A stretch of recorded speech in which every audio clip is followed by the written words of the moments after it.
Hello and welcome to Fell's Feasts. I'm Tom Fell. If you're looking for easy, tasty foods, then you're in the right place. Please subscribe to the channel, it's totally free. Today we're going to be cooking a crustless quiche with no pastry. It's low carb and full of protein and plenty of flavour. If you like the look of this dish, give it a go and let us know how you get on in the comments. The full recipe will also be linked in the description down below. Let's cook. For a dish like this, I would definitely recommend a packet of bacon like this, which is called cooking bacon. All good supermarkets sell it. It's basically just the offcuts, the bits that they can't use for a nice slice of bacon. It's all the offcuts, so it's not bad quality, it's just not very presentable. So 500 grams of bacon like this from Tesco's, I know, is about 75p. And a packet similar to this in Sainsbury's is about £1. That's 500 grams of meat for 75p to £1, and that is going to feed a family of 4. What I like to do with this is just, I got a nice pair of sharp scissors, just cut it into little pieces.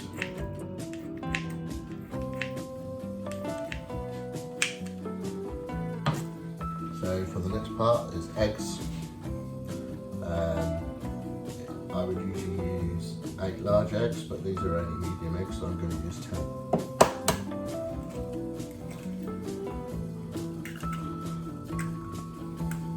So the next ingredient is tomatoes. You can either use cherry tomatoes or baby plum tomatoes, just a small tomato basically. But what we don't want is we don't want the juice from inside or the pips, because the juice from inside and the pips will make the quiche more runny than we want it to be, and like liquidy.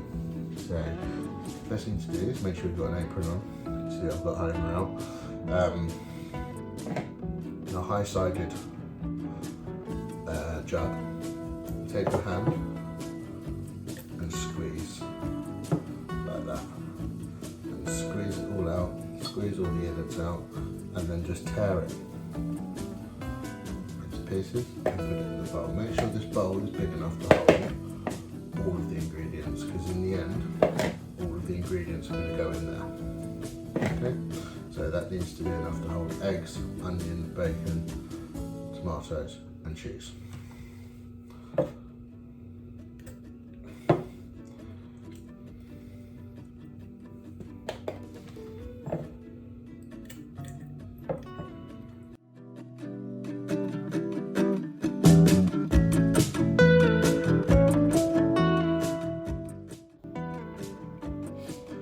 So we've got 500 grams of bacon chopped up, a packet of cherry tomatoes or baby plum tomatoes, 10 medium eggs, 140 grams of cheese. Just split them because I want to put some of it inside the actual quiche and the other smaller bit is going to go on top. 1 red onion, and I'm not ashamed to say, lazy garlic. Absolutely nothing wrong with using lazy garlic. Just remember 1 teaspoon is about 1 clove. Okay, we're going to start with, first thing we need to do is stick the oven on to 170 degrees Celsius. And then a splash of oil.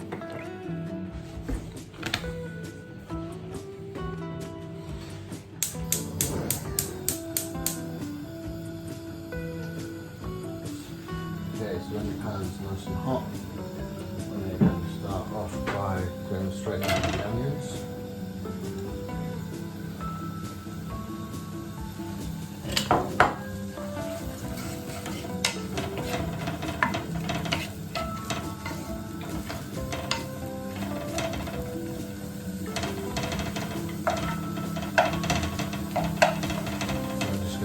Fry them off until they're nice and soft.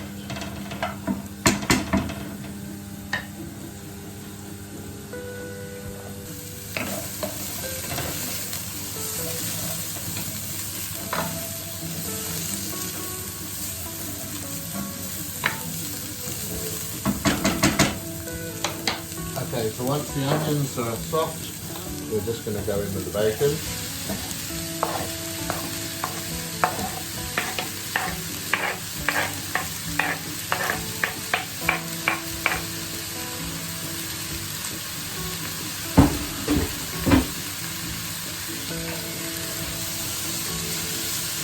Yes, this does have a lot of bacon in it, but you know, it's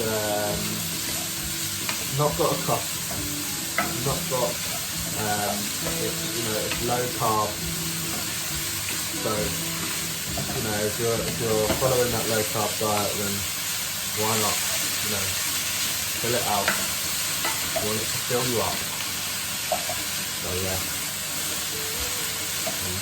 Who doesn't like bacon, right?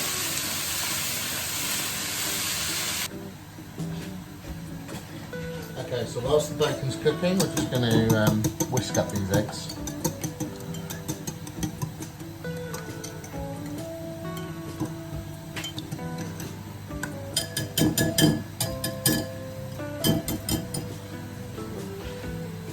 Now we're going to add some pepper.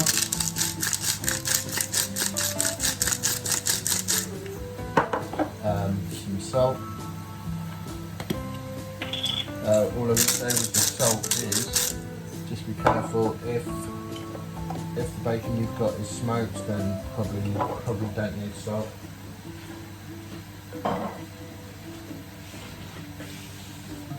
And then we get the cheese, saving a little bit of the cheese to go on top.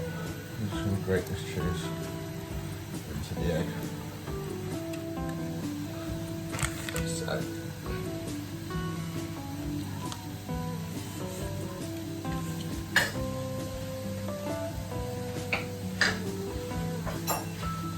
with the whisk, just gently fold the cheese in.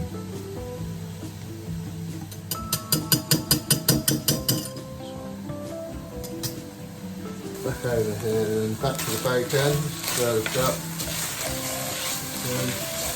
I like the bacon to be cooked, you know, quite well cooked, really.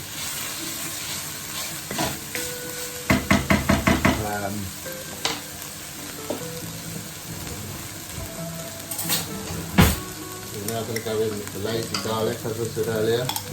1 teaspoon is roughly a clove. That's not an actual teaspoon, but you know, it's really up to you how much garlic you put in. You know, to your taste. I mean, we like garlic and all else, so why not? Right? It's bad for you, is it? Garlic bad for you? Garlic please out, yeah.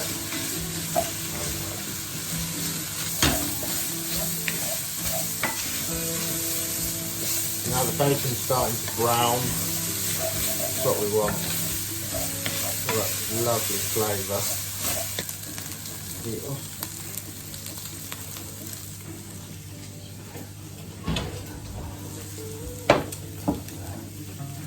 Right, so now we've got, this is the bigger bowl, which we put the tomatoes in to start with. Everything's going to go into that bowl now.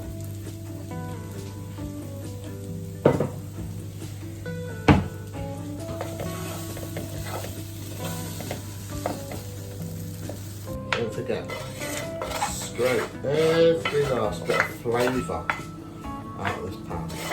All that flavour in there.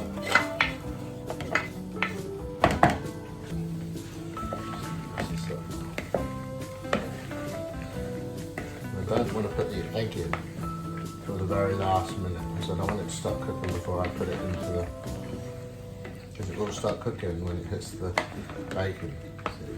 So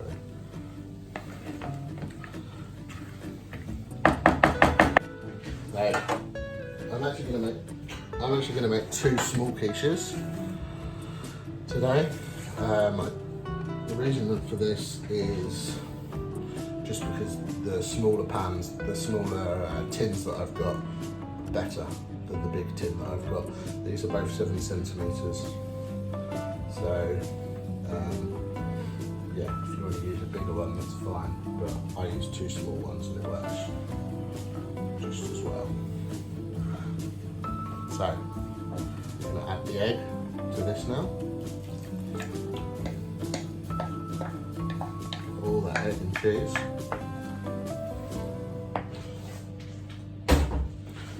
Mix it up.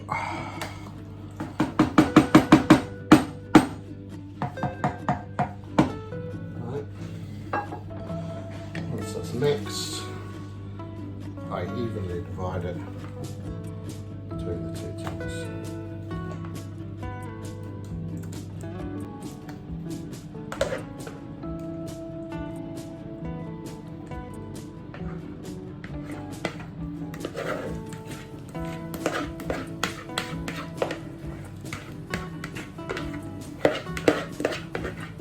Waste that cheese.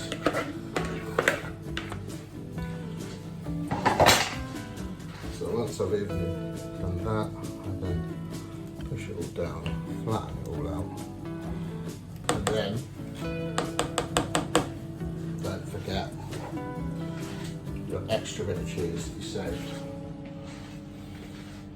It's going to go on top.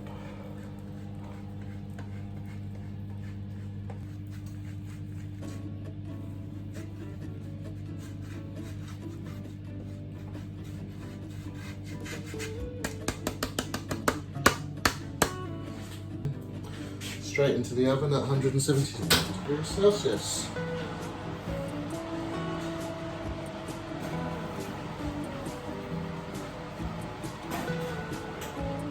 Right, so it's been 10 minutes. I'm just going to get them out to check. I've got my cooling rack ready. Let's see. Also,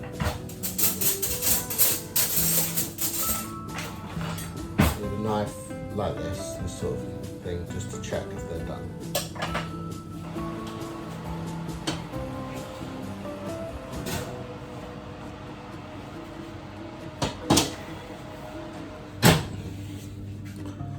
So, a bit like a cake really, go in the middle. If it comes out clean, then it's done. Now that's not done. So I can see that's running in the middle. That's not done either. Okay, so I'm just going to try it again, put in there for another 5.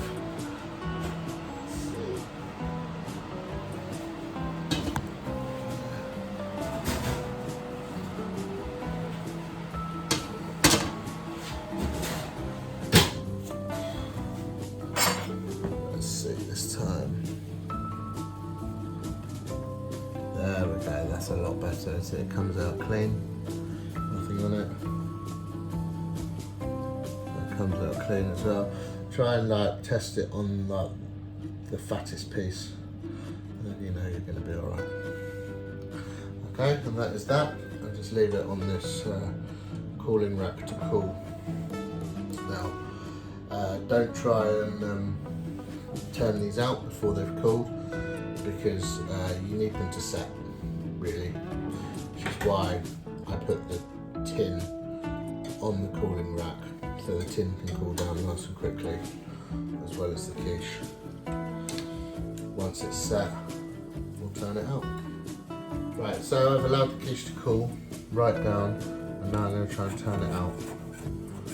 Just go around the edge with it, just to unstick all those little bits of melted cheese that's stuck to the edge. And then I found the best way to do this